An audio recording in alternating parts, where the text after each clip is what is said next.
Sacramento, California, the silence has been shattered. The California Attorney General's office has officially confirmed what insiders feared for months. Archwell Philanthropies, the charitable empire of Prince Harry and Meghan Markle, has been stripped of its legal standing.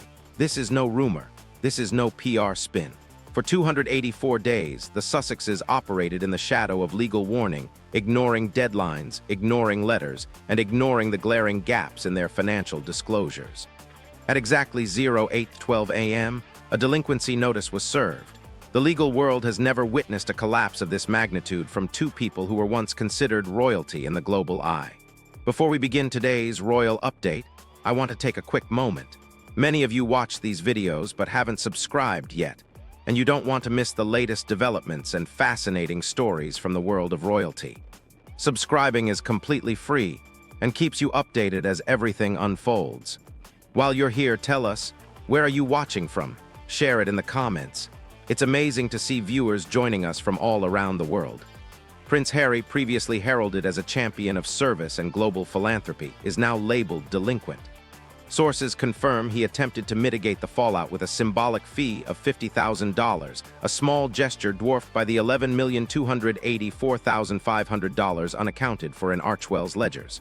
The numbers are precise. The void is staggering. For nearly a year, the world has demanded transparency. Where is the money? How was it spent? The auditors asked repeatedly, Charity Watch sent registered letters, and the deadlines came and went.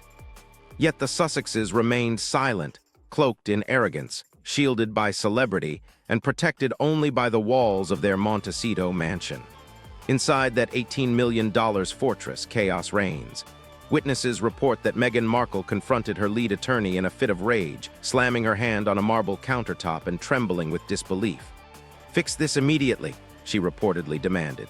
"Do you have any idea who I am? I am the Duchess of Sussex. This office has no authority over me." Her words, impassioned but hollow, clash against the cold reality of Sacramento law. Her lawyer, attempting to explain that the missing audit of $11,284,500 triggered the suspension, was cut off mid-sentence. "The numbers are irrelevant," she shouted. "This is a political hit. Protect our image." But the law does not bend for image. It cares about accountability, oversight, and transparency. Archwell Philanthropies had claimed to complete independent audits. None were ever produced.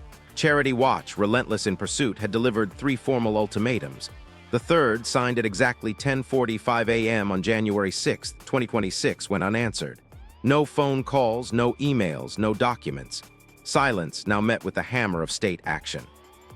The delinquency notice freezes the Sussex Empire. They are prohibited from soliciting, spending, or transferring a single cent of charitable funds. Every initiative, every promise, every campaign halted in one legal stroke. Sources inside Montecito describe a scene of panic.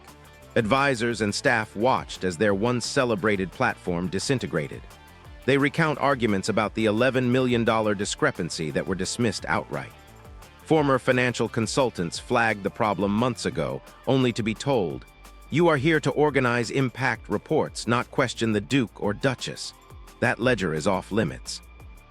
One senior advisor reportedly resigned after a 52-minute confrontation with Meghan, whose demands and indignation left no room for honesty.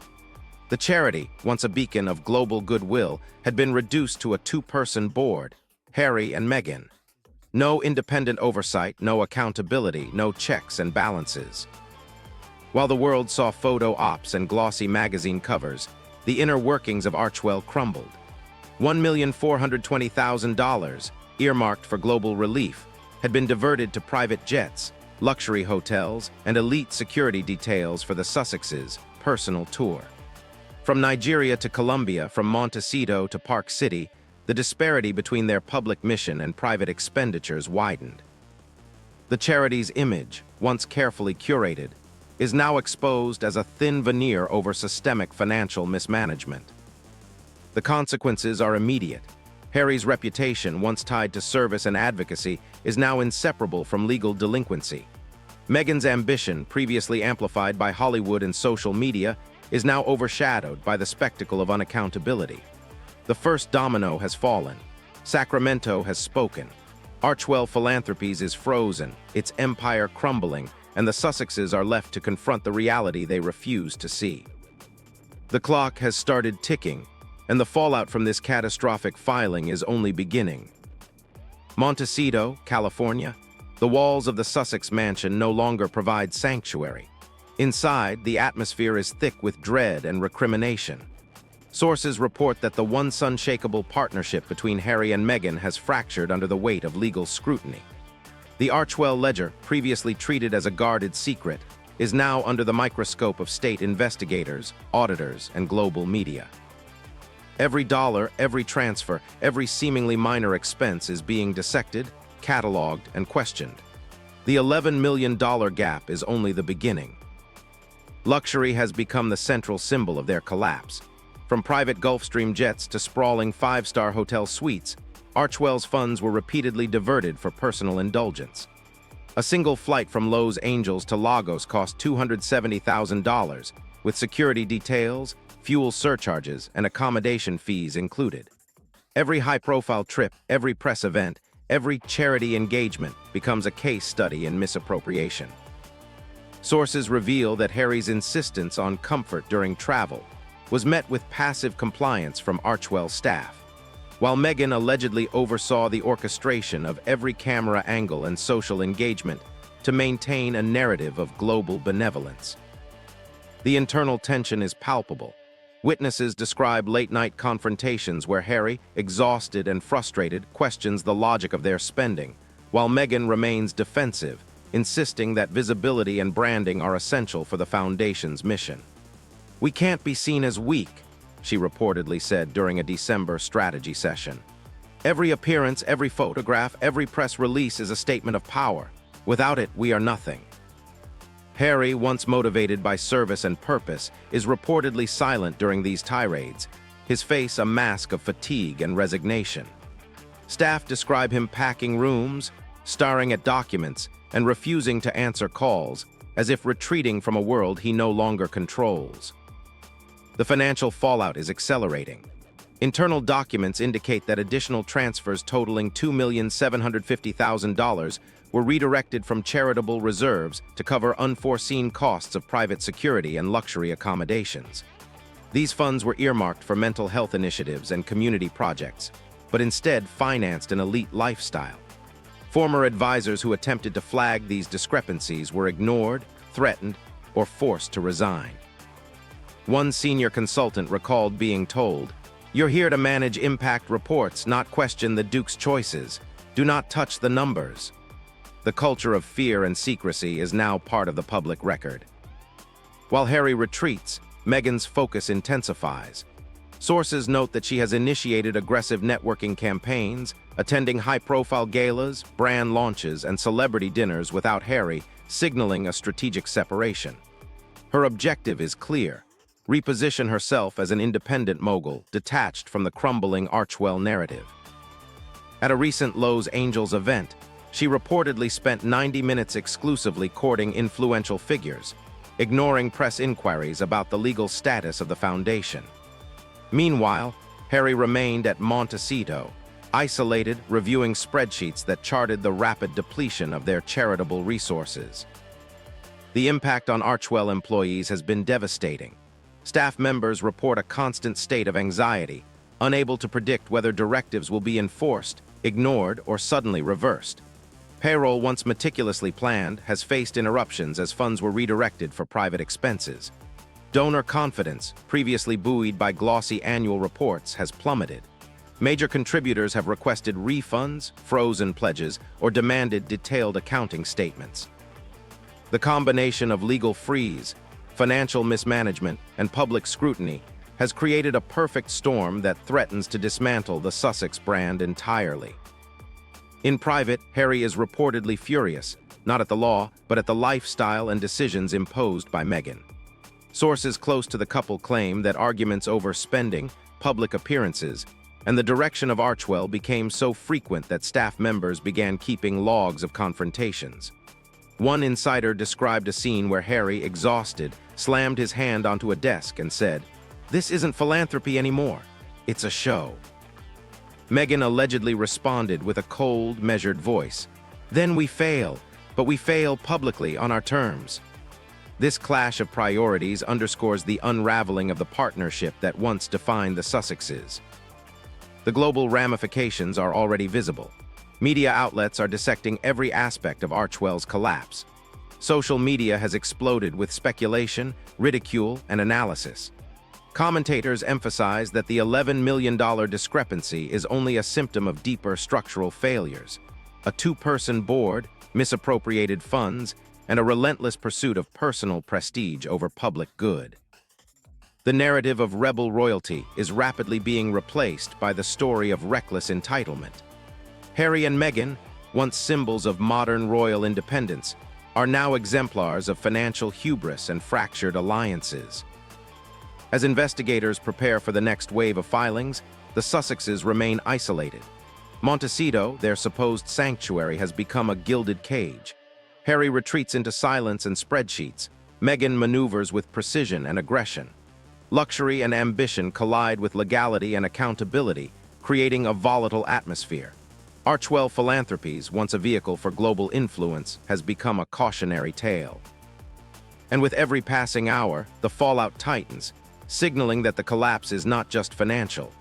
It is deeply personal, reshaping both the marriage and the legacy of two of the most scrutinized figures in modern royal history. Sacramento, California, the legal machinery of the state has shifted into overdrive. Archwell Philanthropies, once a symbol of charitable aspiration, is now ground zero for one of the most high-profile nonprofit investigations in recent history. The delinquency notice issued last week was only the beginning.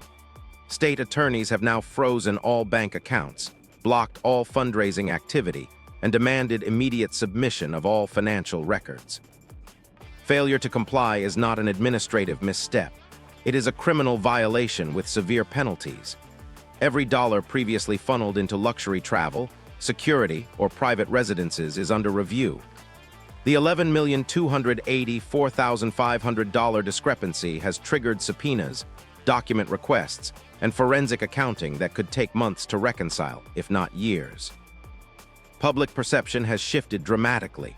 Once celebrated rebel royals, Harry and Meghan, are now subjects of global skepticism.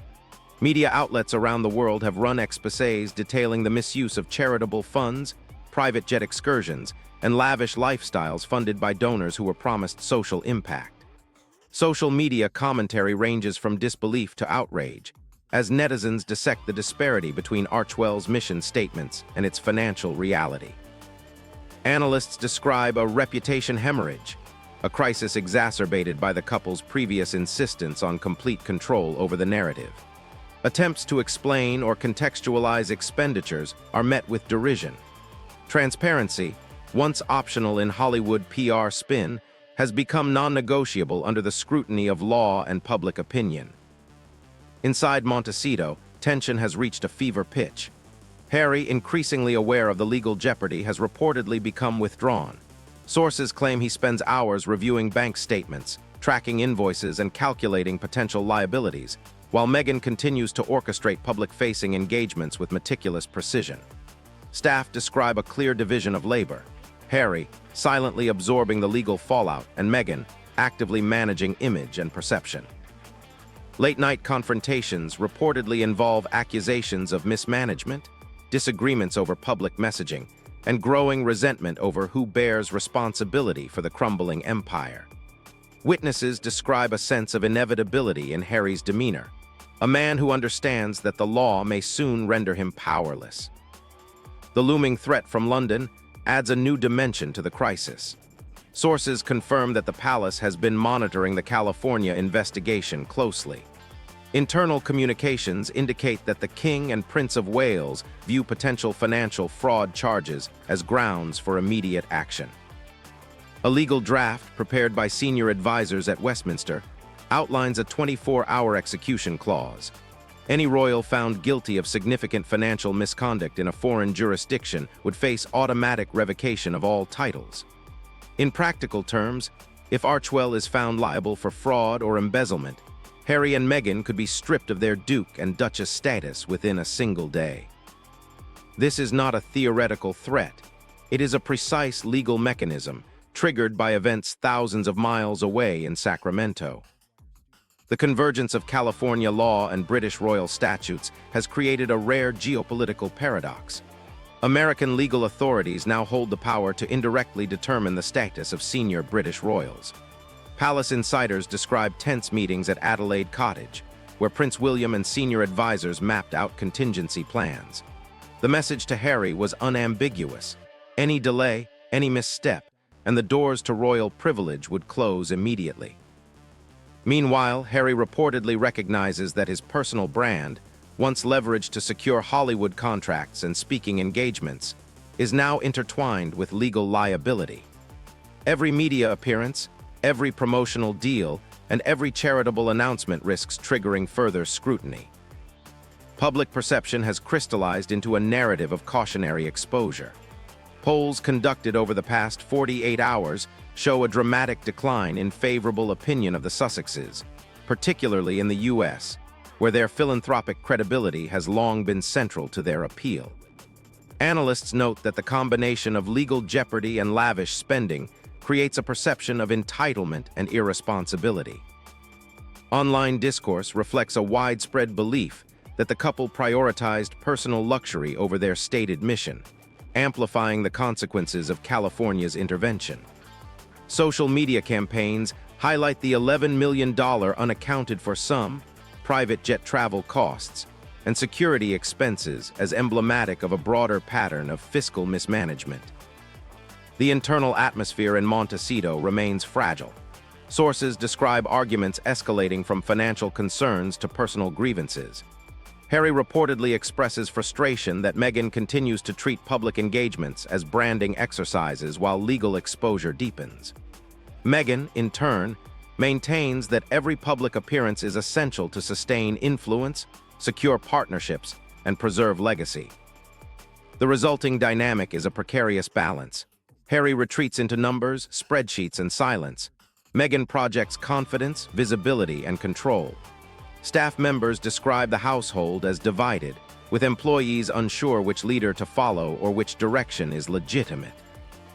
As California law continues to advance its investigation, the 24-hour London clause hangs over the Sussexes like a guillotine.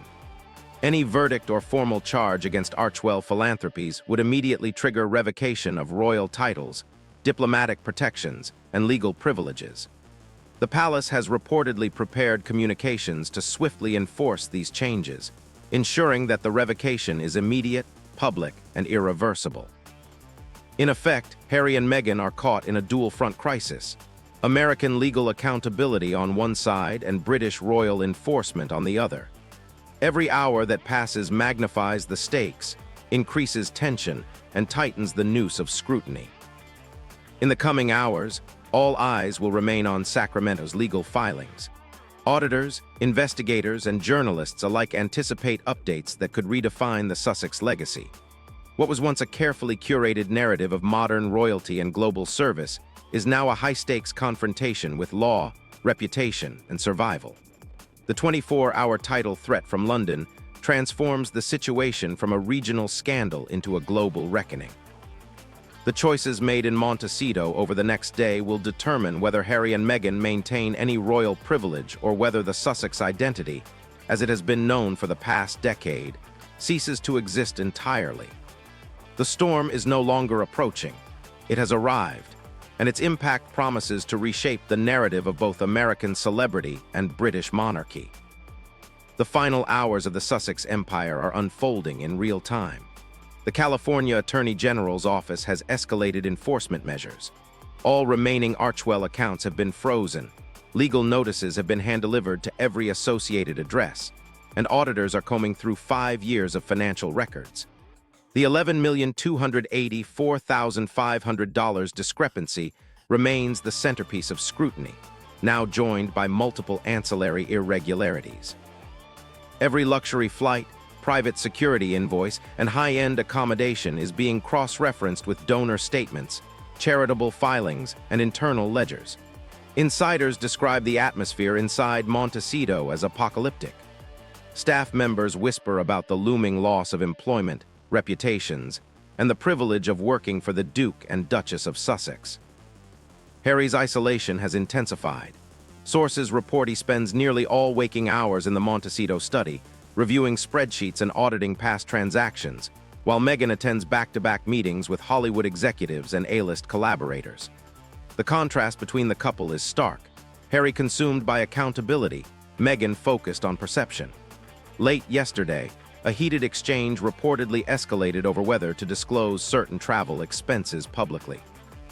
Witnesses say Meghan insisted that maintaining public confidence required selective disclosure, while Harry argued that full transparency was necessary to mitigate legal exposure.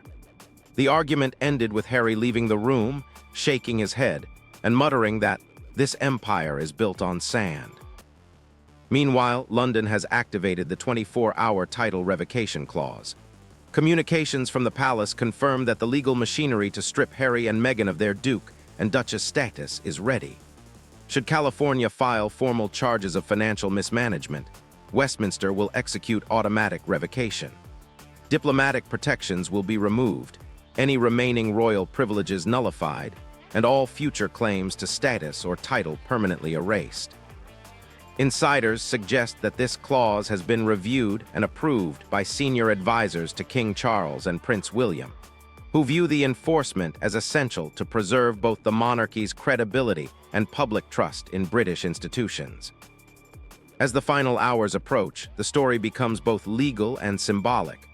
Archwell Philanthropies is no longer a functioning entity. It is a cautionary tale of mismanagement, hubris, and the consequences of unbridled ambition. Harry sits in solitude, reviewing the last remaining documents, while Meghan attempts damage control in public-facing engagements. The dominoes are falling. Within 24 hours, the titles that once carried prestige, diplomatic immunity, and global recognition will be gone. The Sussex Empire, built on a mix of celebrity, philanthropy, and privilege, is ending not with fanfare, but with the silent precision of law and consequence. The final act of the Sussex saga is underway, and the world is watching as history records the collapse of a modern royal myth.